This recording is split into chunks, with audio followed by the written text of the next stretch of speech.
everyone, welcome to UG Entrance Examination by ADA 24/7. I am Rebecca और आज मैं बात करने वाली हूँ CUET के बारे में, जो कि एक एंट्रेंस टेस्ट है और इसका फुल फॉर्म है कॉमन यूनिवर्सिटी एंट्रेंस टेस्ट। इसमें बहुत सारी यूनिवर्सिटीज पार्टिसिपेट कर रही हैं।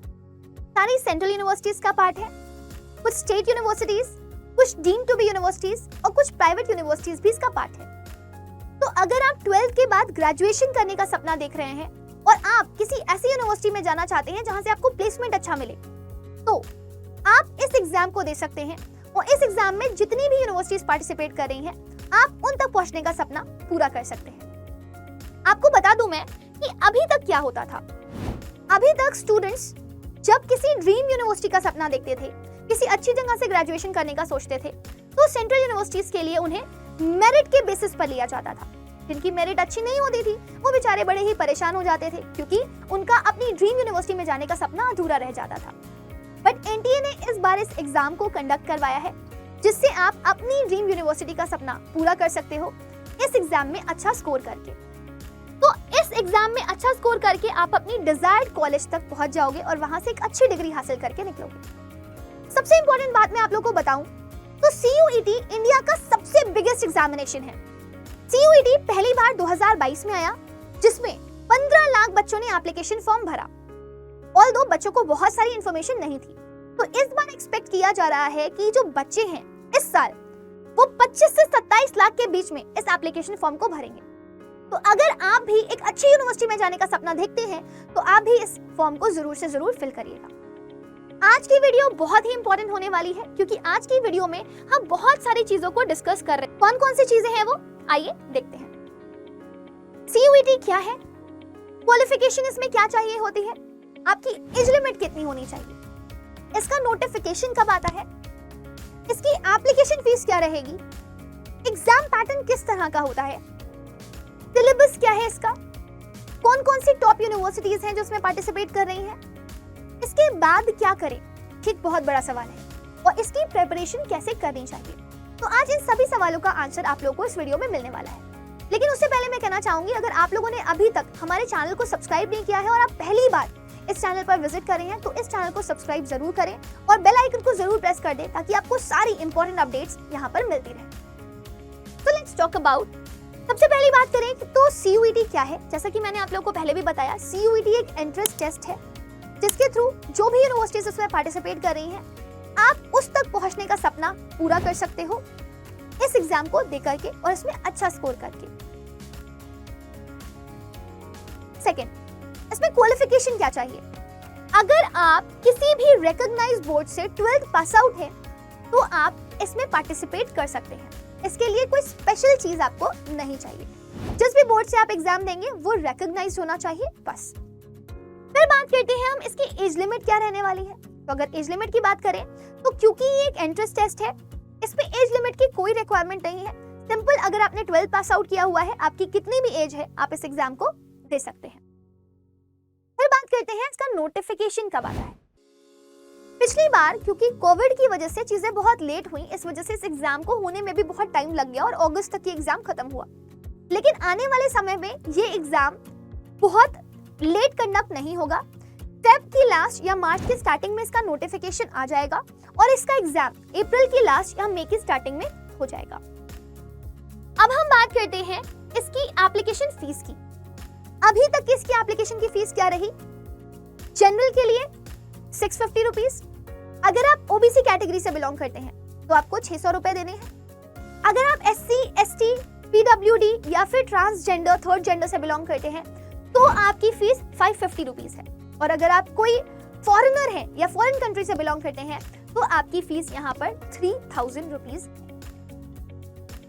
एग्जाम पैटर्न क्या रहने वाला है, ये एक बहुत बड़ी चीज है अपने आप में। आपको बता दूं, ये एग्जाम ऑफलाइन नहीं होगा, ये एग्जाम ऑनलाइन होगा। कंप्यूटर बेस्ड टेस्ट होगा ये, जिसमें आपको एक सेंटर पे भेजा जाएगा और सेंटर पे जाने के बाद आपको कंप्यूटर्स पे क्वेश्चंस दिखाई देंगे जिनको आपको करना होगा।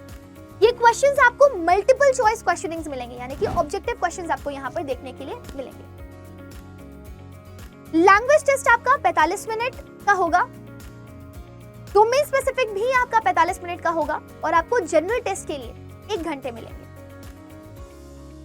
अगर हम बात करें इसके सिलेबस की, जिसके बारे में हम अभी यहाँ पर बात कर रहे थे, तो इसको बताते चलूं मैं, तो इसको 3 सेक्शन में डिवाइड किया गया है।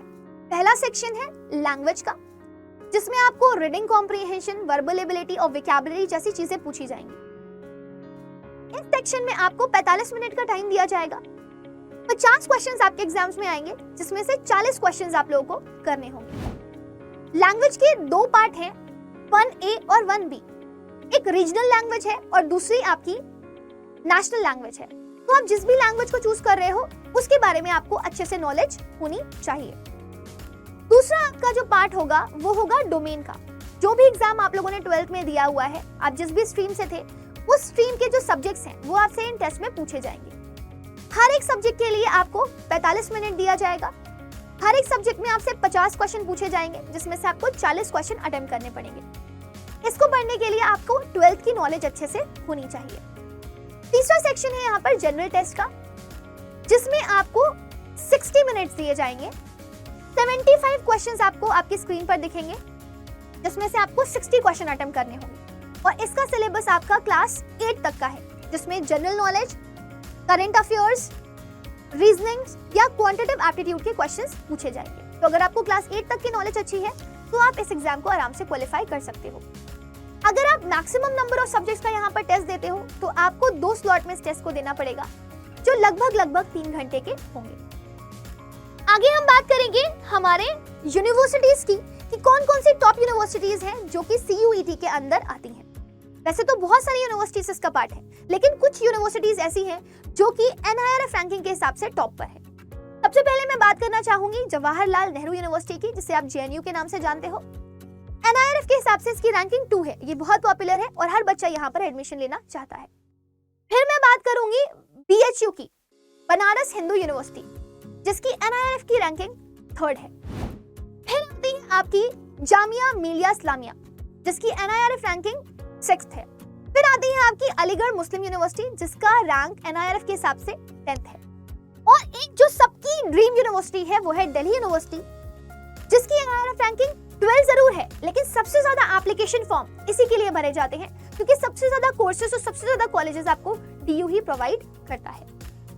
अब हम बात करेंगे कि आखिर अगर आप इस एग्जाम को दे देते हो तो आप इसके बाद क्या कर सकते हो। तो इसके बाद आपके पास बहुत सारी अपॉर्चुनिटीज हैं। सबसे पहले जब आप CUET का एग्जाम दे देते हो तो आप अपने डिजायर्ड कॉलेज में पहुंचते हो अच्छे मार्क्स के साथ और वहां से ग्रेजुएशन करते हो।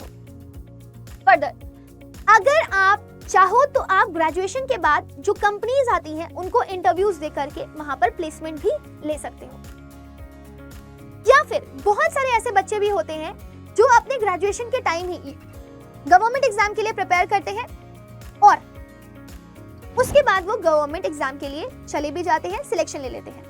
अगर आप सिंपल ग्रेजुएशन कर रहे हो तो माना जाता है कि यहाँ से ग्रेजुएशन करने में आपकी क्वालिफिकेशन वगैरह बहुत अच्छे से हो पाती है, आप पढ़ाई बहुत अच्छे से करते हो और गवर्नमेंट जॉब आपको इजीली मिल जाती है, क्योंकि गवर्नमेंट एग्जाम क्रैक करना आपके लिए आसान हो जाता है। फिर हम बात करते हैं कि अगर कोई बच्चा गवर्नमेंट जॉब नहीं करना चाहता, प्लेसमेंट नहीं लेना चाहता, तो वो क्या कर सकता है। तो वो फर्दर मास्टर डिग्रीज के लिए भी जा सकता है। आप चाहें तो इंडिया से ही मास्टर डिग्री ले सकते हैं या फिर आप फॉरेन यूनिवर्सिटीज के लिए भी जा सकते हैं। अब बात आती है कि मैम हम इसको प्रिपेयर कैसे करें। तो प्रिपेयर करना कोई बहुत बड़ी चीज नहीं है, बस आपको पता होना चाहिए कि आपका सिलेबस क्या है, जो मैं आपको पहले ही बता चुकी हूँ, और इसमें किस तरह की चीजें रहती हैं जिससे आप इसको अच्छे से प्रिपेयर कर पाए। तो जैसा कि मैंने आपको बताया कि ये एग्जाम 3 सेक्शन में होना है, लैंग्वेज, डोमेन और आपका तीसरा पार्ट है GT। लैंग्वेज के लिए आपको अच्छे से पढ़ाई करनी है उस लैंग्वेज की जो आपने चूज करी है, चाहे वो इंग्लिश लैंग्वेज हो, चाहे वो हिंदी लैंग्वेज हो, फ्रेंच हो, उड़िया हो या कोई और हो। तो आपको उस पर्टिकुलर लैंग्वेज के लिए कुछ reading comprehension, verbal ability, grammar वगैरह के क्वेश्चन हो गए आपके, उसको प्रिपेयर करना है। वोकैबुलरी में synonyms, antonyms, one word, idiom phrases, ये सब प्रिपेयर करने होंगे। डोमेन स्पेसिफिक में आपकी क्लास 12th में जो भी स्ट्रीम सब्जेक्ट रहे हैं आप उनको अच्छे से पढ़ लो। आपके पास केमिस्ट्री है, आप केमिस्ट्री को अच्छे से पढ़ो। आपके पास फिजिक्स है, आप उसको अच्छे से पढ़ो। कॉमर्स है, उसको अच्छे से पढ़ो। आपका 12th का सिलेबस अगर आपने अच्छे से पढ़ा हुआ है, डिलीटेड और नॉट डिलीटेड दोनों, तो आप आराम से डोमेन वाला पोर्शन क्लियर कर सकते हो। फिर अगर मैं बात करूं GT की, तो GT में भी आपका जो सिलेबस है, जैसा कि मैंने पहले बताया, current affairs, right, quantitative aptitude, reasoning, ये सब चीजें अगर आपको प्रिपेयर करनी है तो आप क्लास 8 तक की नॉलेज अच्छे से ले लो, तो आपका जीटी भी आसानी से क्रैक हो जाएगा। एक चीज आपको याद रखनी है, क्योंकि इस एग्जाम में आपकी माइनस मार्किंग भी है, तो आप ध्यान रखें कि आप जो भी क्वेश्चन कर रहे हो वो सही हो, क्योंकि जो क्वेश्चन आप करेंगे उसके लिए आपको +5 मार्क्स मिलेंगे और जो रॉन्ग क्वेश्चन आप करेंगे उसके लिए आपको -1 मार्क्स मिलेंगे। सो इसकी प्रिपरेशन आप बहुत आसानी से कर सकते हैं। अगर आपको नहीं पता कि आप अपना सेल्फ स्टडीज कैसे करें, तो आप अड्डा से भी इसकी पढ़ाई कर सकते हैं, क्योंकि अड्डा अपने सेपरेट बैचेस आपको देता है, जिससे आपकी पढ़ाई एक सिंक्रोनाइज्ड वे में, एक ऑर्डर में बहुत अच्छे से हो सकती है। पढ़ाई करें, नोट्स बनाएं, टेस्ट दें और फिर पूरे के पूरे सैंपल पेपर्स लगाएं। इस तरीके से आप इस एग्जाम को बहुत ही आसानी से क्लियर कर सकते हैं। मैं आपको पीडीपी भी समझा देती हूँ। एक सबसे इंपॉर्टेंट काम आप लोग जरूर कर लीजिएगा यहाँ पर, अगर आप लोगों ने अड्डा 24/7 की ऐप को डाउनलोड नहीं किया है तो आप उसे डाउनलोड कर लें। उसमें आपको बहुत सारे फ्री क्विजेस और नोट्स मिल जाते हैं, जिसकी मदद से आपका सीयूईटी क्रैक करना आसान हो जाएगा। आप चाहें तो आप इस कोड को इस्तेमाल करें। ये कोड है आपका Y484। याद रखिएगा इस कोड को, बहुत जरूरी कोड है ये। अगर आप ये कोड इस्तेमाल करेंगे Y484, जैसे ही आप इस कोड को इस्तेमाल करेंगे, आपको ये 5999 का बैच 4799 का मिल जाएगा। लगभग आपको 1000 के अराउंड डिस्काउंट मिल जाता है। सो आप इस कोड को जरूर यूज करें अगर आपको मैक्सिमम डिस्काउंट चाहिए है तो। पढ़ाई करने के लिए एक स्पेसिफिक प्लेटफॉर्म बहुत ज़्यादा ज़रूरी होता है, जिसमें आपकी पढ़ाई बहुत अच्छे से हो पाए। तो आई होप स्टूडेंट्स कि आप लोगों के लिए ये वीडियो बहुत ही बेनिफिशियल रही होगी। अगर आपको कोई कंफ्यूजन आता है तो आप हमसे कमेंट सेक्शन में पूछ सकते हैं। Thank you.